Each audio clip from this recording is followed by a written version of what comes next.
There is a moment, quiet and unannounced, when a person realizes they have spent months, sometimes years, running towards someone who was never running toward them.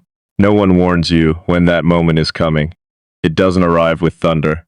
It arrives in the middle of an ordinary night, staring at a phone that isn't going to light up, wondering why effort was never enough. I used to believe that if I tried hard enough, cared loud enough, stayed patient enough, eventually the right response would come.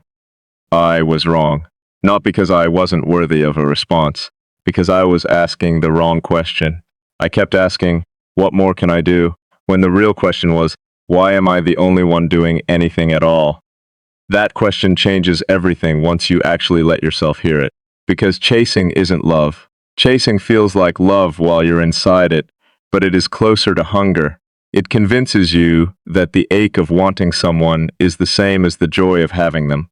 It isn't. Hunger doesn't care about nourishment. It only cares about relief. And so we chase, not because the person is right for us, but because the wanting itself has become unbearable and chasing feels like doing something about it. I spent a long time confusing intensity with importance. If something hurt that much, it had to mean something, didn't it? If I thought about someone constantly, if their silence could ruin my whole day, surely that was evidence of how significant they were. Now I understand that pain is not proof of value. Pain is only proof of investment. You can invest heavily in something worthless and still feel the loss deeply when it disappears. The size of the ache tells you how much you gave. It tells you nothing about whether you were right to give it. Nobody teaches us this early enough. We grow up watching stories where persistence wins, where the person who refuses to give up eventually earns the love they were chasing. We are taught that devotion is a form of proof, that if you want something enough and work for it long enough, you deserve to receive it. That might be true for a job, a degree, a dream you build with your own two hands. It is rarely true for a person. People are not prizes waiting to be earned through endurance. A person who requires you to prove your worth through relentless effort is not a person choosing you. They are a person auditioning you indefinitely, without ever intending to cast you in the role you're hoping for. I remember the exhaustion of it more clearly than the affection. The affection was thin, stretched over long stretches of silence, rationed out just often enough to keep me from leaving. That's the part no one explains about chasing the wrong person. It is rarely a total absence of attention. If it were nothing, you would leave quickly. It is intermittent attention, a text after 4 days of nothing, a warm evening after a cold week, a moment of closeness right when you were finally ready to walk away. That inconsistency isn't an accident. Psychologically, it is one of the most powerful things that can happen to a person's attention. Uncertainty doesn't push people away as fast as we assume. It often does the opposite.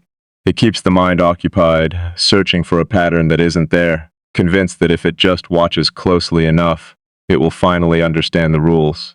But some situations don't have rules. Some situations simply have someone unwilling to fully arrive and someone unwilling to fully leave. And in that gap, chasing grows like a weed in cracked pavement, thriving in conditions that would kill anything healthier. I used to think the opposite of chasing was giving up. I know now that isn't true either. The opposite of chasing is choosing yourself instead of chasing an outcome you cannot control. Giving up implies defeat, implies that you wanted something and failed to get it. Choosing yourself is different. It isn't about failing to win someone over. It's about recognizing that winning someone over was never the goal that mattered. The goal that mattered, the one hiding underneath all that longing, was to feel chosen. And there is no version of chasing that ends in being chosen. If you have to convince someone to want you, on some level, they already don't. That sentence took me years to accept, because it feels cruel at first. It feels like it's saying you weren't good enough. It isn't saying that at all. It's saying something both harder and kinder. You were never the problem, but you were solving the wrong equation. But wanting someone who won't choose you isn't a character flaw. It's often a sign that you are capable of deep feeling, of loyalty, of patience. Those are real strengths. But strength pointed at the wrong target becomes its own kind of weakness, because it keeps you standing in a doorway that was never going to open, when there were other doors, quieter ones, waiting somewhere you weren't looking. I think about all the energy I spent decoding someone else's behavior, trying to understand why they replied warmly on Tuesday and disappeared by Thursday, trying to figure out if a delayed message meant they were busy or meant they were losing interest, rehearsing conversations in my head that never happened the way I imagined, because I was preparing for a version of them that existed mostly in my hope, not in their actual pattern of choices. That is the quiet tragedy of chasing the wrong person. You don't just lose time with them, you lose time with yourself. Every hour spent interpreting someone else's inconsistency is an hour not spent building the parts of your life that were actually asking for your attention. Somewhere in that exhaustion, I started noticing something that unsettled me more than their silence ever did. I noticed how small I had become in my own story. My mood depended on their responsiveness. My confidence rose and fell with the rhythm of their attention. I had handed the steering wheel of my emotional life to someone who wasn't even sure they wanted to drive. That is not romance. That is a quiet form of self-abandonment dressed up as devotion. There is a particular kind of person who is easy to chase, and understanding their pattern helped me more than any advice ever did. They are rarely cruel in an obvious way. If they were, most of us would leave immediately. Instead, they are just present enough to keep hope alive. They compliment you sincerely, then vanish for days. They open up emotionally in a late-night conversation, then act like strangers the next morning. They tell you that you're important to them, but their calendar, their time, their consistency never reflects that importance. Words and actions split apart, and because words are louder and faster, we cling to them, even while actions quietly tell the truth in the background. I had to learn, slowly and uncomfortably, that actions are the only honest language a person speaks. Anyone can say, "I care about you." Saying it costs nothing. It takes no time, no sacrifice, no rearranging of a life. But showing up consistently, choosing you even when it's inconvenient, prioritizing you without needing to be reminded, that costs something. That is where truth actually lives, not in the sentence, but in the sacrifice behind it. And once you start measuring people by what they do instead of what they say, entire relationships reveal themselves in a different light. Some people you thought were choosing you were only ever entertaining you. Some people you thought loved you quietly were simply comfortable with your attention and in no hurry to lose it, even if they never intended to fully return it. Once I understood that, I had to ask myself a harder question. Why did I stay so long inside something that clearly wasn't reciprocated the way I needed it to be? The easy answer is that I loved them. The truer answer is more complicated. Part of me believed that if I left, it would mean admitting that all that time had been wasted. Leaving felt like defeat, so staying felt like protecting an investment, even when the investment was clearly failing. That is a dangerous kind of logic, because it applies to almost anything harmful. We stay in situations far past their expiration point, simply because we don't want to accept what leaving would mean about the time already spent. But time isn't wasted just because it ends. Time is only wasted if you refuse to learn anything from it. I did learn. I learned what desperation feels like from the inside, and I never want to feel that particular flavor of it again. I learned that longing can disguise itself as love so convincingly that it takes real distance to tell them apart. I learned that a person's potential is not the same as a person's pattern, and choosing potential over pattern is one of the most common ways good people end up in situations that hurt them. Potential is seductive because it is imaginary. It lives entirely in the future, in the version of someone you believe they could become if only they had more time, more patience, more of your understanding. Pattern lives in the present. Pattern is what someone has actually done repeatedly without needing a special occasion to prove it. When you choose potential over pattern, you are essentially falling in love with a person who doesn't exist yet, using the real person only as raw material for your imagination. That is exhausting for you and frankly unfair to them. They never agreed to be a placeholder for someone they might one day become. I stopped doing that gradually, not all at once. The first shift wasn't dramatic. It was simply noticing, in real time, when I was making excuses for behavior I would never accept from anyone else. When I found myself explaining away a canceled plan for the third time, defending a friend's inconsistency to my own doubts, I started asking a quieter question underneath the noise. Would I advise someone I love to accept this? The honesty of that question is uncomfortable, because most of the time the answer was no. I would have told a friend to walk away long before I was willing to walk away myself. We are often far more protective of other people's peace than we are of our own, and learning to extend that same protection inward was one of the harder lessons of my life. There is a strange kind of loyalty many of us feel toward our own suffering, as if leaving it too soon would somehow prove we never really felt it. But loyalty to pain doesn't honor anything. It only prolongs it. Real honoring of what you felt looks like release, not repetition. You do not have to keep bleeding to prove the wound was real. Somewhere in that slow unlearning, I began to understand what it actually feels like to be chosen. Not chased into, not convinced, but chosen simply and without struggle. It feels almost embarrassingly plain compared to the chaos of chasing. There is no guessing. There is no analyzing a message for hidden meaning. There is no performance required to earn basic consistency. When someone actually wants you, their effort doesn't need translation.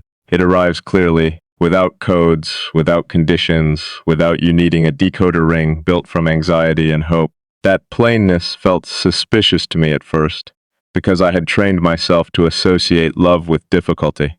If it wasn't hard, if it wasn't uncertain, some part of me assumed it couldn't be significant. That belief says more about what I had survived than what love actually requires. Healthy connection is not supposed to feel like a constant test you might fail. It's supposed to feel like relief, like finally being able to put down a weight you didn't realize you'd been carrying the entire time. Letting go of the wrong person is rarely one clean decision. It's usually a series of smaller decisions, each one slightly less painful than the last, until eventually the pull weakens enough that walking away no longer feels impossible. The first time I resisted the urge to reach out first, it felt unbearable, like abandoning something important. The 10th time, it felt like discipline. The 50th time, it barely felt like anything at all, because by then my attention had quietly moved elsewhere, toward people and things that didn't require decoding. That is the part almost no one tells you. The obsession fades not because you force it to, but because you slowly stop feeding it. Every time you resist the urge to chase, you take back a small piece of the energy you had given away. Enough small moments like that, repeated consistently, eventually add up to something that looks a lot like freedom. I think the hardest truth in all of this is realizing that the wrong person isn't always a bad person. Sometimes they are simply not available in the way you need, emotionally, practically, or otherwise. Sometimes they are dealing with their own unresolved history, their own fear, their own inability to commit to anyone fully, including themselves. None of that makes them evil. It only makes them unsuitable for what you actually needed. You can forgive someone completely and still refuse to keep waiting for them. Compassion for someone's limitations doesn't require you to sacrifice your own needs on the altar of understanding them. I had to separate those two things eventually, understanding and accommodating. I could understand why someone struggled to show up consistently without continuing to accommodate that inconsistency indefinitely. Understanding is generous. Endless accommodation is self-neglect wearing a patient smile. Once I saw the difference clearly, I was able to hold empathy for people who hurt me without staying inside the situations that caused the hurt.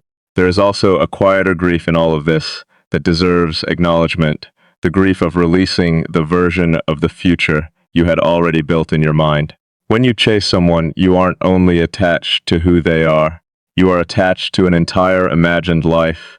The conversations you hoped to have, the years you pictured, the comfort you assumed would eventually arrive if you simply waited long enough. Letting go means grieving that imagined future even though it never existed outside your own hope. That grief is real, even without the accompanying facts. You are allowed to mourn something that never technically happened, because the hope itself was real, even if the outcome never was. Eventually, though, grief makes room for something steadier. Once the noise settles, once the compulsive checking and waiting quiets down, a different kind of attention becomes possible, attention toward yourself. I started asking questions I had ignored for a long time while I was busy trying to earn someone else's consistency. What did I actually want from my own life? What parts of myself had I neglected while trying to manage someone else's mixed signals? What would it feel like to direct all that devotion inward instead of outward toward becoming someone whose peace didn't depend on anyone else's unpredictable behavior? That shift doesn't happen overnight, and it isn't permanent the moment it begins. Old patterns tend to whisper long after you've decided to stop listening to them. There will be days when an old name crosses your mind and the pull to reach out reappears, quieter than before, but not entirely gone. The difference is that you no longer act on every impulse the way you once did. You start recognizing longing as a passing weather system instead of a permanent forecast. It moves through you, sometimes intensely, and then it moves on, especially if you don't feed it with contact. I think the real ending of chasing the wrong person isn't a single decisive moment where you declare it over. It's a long, unglamorous accumulation of smaller refusals, refusing to reply first, refusing to explain your worth to someone who should already recognize it, refusing to shrink your expectations just to make someone else's inconsistency feel acceptable. Every one of those refusals is a small act of self-respect, and self-respect, unlike obsession, actually compounds over time. It builds quietly until one day you notice you haven't thought about them in days, then weeks, and the space that used to be filled with longing has slowly filled instead with your own life again. What replaces the chase, if you let it, is something far less dramatic but far more sustainable, a kind of steadiness that doesn't depend on anyone else's mood or availability. You start to trust your own judgment again instead of constantly outsourcing your worth to someone else's inconsistent attention. You start noticing people who show up plainly, without games, and instead of finding them boring, you find them restful. That shift in perception, from craving chaos to craving peace, might be the clearest sign that you have actually healed rather than simply distracted yourself. I won't pretend I don't still remember what it felt like to chase someone who was never going to choose me the way I needed. I remember the specific ache of it, the particular flavor of hope that refuses to die, even when evidence keeps stacking against it. But I don't romanticize it anymore. I recognize it now for exactly what it was. A season of confusing longing for love, confusing potential for pattern, confusing intensity for meaning, and recognizing it clearly was the first real step out of it. If there is one thing I would want anyone still inside that chase to hear, it is this. Wanting someone desperately is not the same as being right for them, or them being right for you. The ache you feel is real, but it is not proof of destiny. Sometimes it is simply proof that you gave your attention to someone who wasn't ready, wasn't willing, or wasn't capable of matching it. That isn't a failure on your part. It is information, and information is only useful if you are willing to act on it. Stop chasing the wrong person, not because they don't deserve compassion, but because you deserve consistency. Not because wanting things is wrong, but because wanting someone who won't meet you halfway will only ever leave you tired, half of yourself spent trying to convince, half of yourself spent waiting. The right connection was never supposed to require that much convincing. It was supposed to feel like finally being allowed to stop performing, to stop proving, to stop chasing, and simply exist as you are, met exactly where you stand. That is not a lesser kind of love. It is the only kind worth staying for. There is something else I had to learn, something that took longer than everything else combined, and that is the difference between closure and permission. For a long time, I believed I needed closure before I could truly move forward, a final conversation, a clear explanation, some sentence from them that would make sense of everything I had felt. I waited for that sentence the way some people wait for rain during a drought, certain that once it came, everything dry inside me would finally be able to grow again. It never came. Not because they were cruel, but because people who were never fully present rarely offer a fully honest ending. They drift, they fade, they leave the door slightly open because closing it completely would require an honesty they were never capable of in the first place. I kept waiting anyway, because I thought closure was something given to you, a gift handed over by the person who caused the confusion. Eventually, I understood that closure is not something you receive. It is something you build deliberately, out of your own decision, to stop waiting for an explanation that was never coming. You do not need someone's permission to heal. You do not need their honesty to move forward. You only need your own willingness to stop treating their silence as a cliffhanger and start treating it as an answer. Silence, stretched long enough, is already the explanation. It simply isn't the one you were hoping for. Once I accepted that, something loosened in my chest that had been tight for a long time. I stopped refreshing old conversations, looking for clues I had somehow missed. I stopped constructing hypothetical scenarios where they would suddenly explain themselves and everything would make sense. I gave myself the ending I was never given, not because I stopped caring, but because I finally understood that caring and waiting are not obligations owed to another person's timeline. I also had to reckon with a quieter, more uncomfortable question, one that had nothing to do with them at all. Why had I been so willing to accept so little for so long? That question isn't meant to produce shame, it's meant to produce clarity. Somewhere earlier in my life, I had absorbed a belief that love had to be earned through patience, that if I simply endured enough uncertainty, I would eventually be rewarded with security. I don't know exactly where that belief came from, whether it was something modeled to me early on or something I built myself out of disappointment after disappointment. What I know now is that it was never true. Security isn't something you earn by tolerating its absence. It's something two people build together, deliberately, from the very beginning. Recognizing that belief for what it was changed how I entered every relationship afterward, not just romantic ones. I began noticing the same pattern in friendships, in work relationships, even in family dynamics. Situations where I gave consistency and received unpredictability in return. Situations where my patience was treated as an unlimited resource rather than something precious that deserved to be reciprocated. Learning to walk away from the wrong person taught me how to recognize the wrong dynamic everywhere else it was quietly repeating itself. I think that's ultimately the deeper gift hidden inside all that pain, not the lesson about one particular person, but the lesson about a pattern you finally learn to recognize before it fully consumes you again. Once you've felt what it's like to be chosen halfway, you develop an instinct for it. You notice the early signs faster. You feel the inconsistency in someone's effort within weeks instead of years.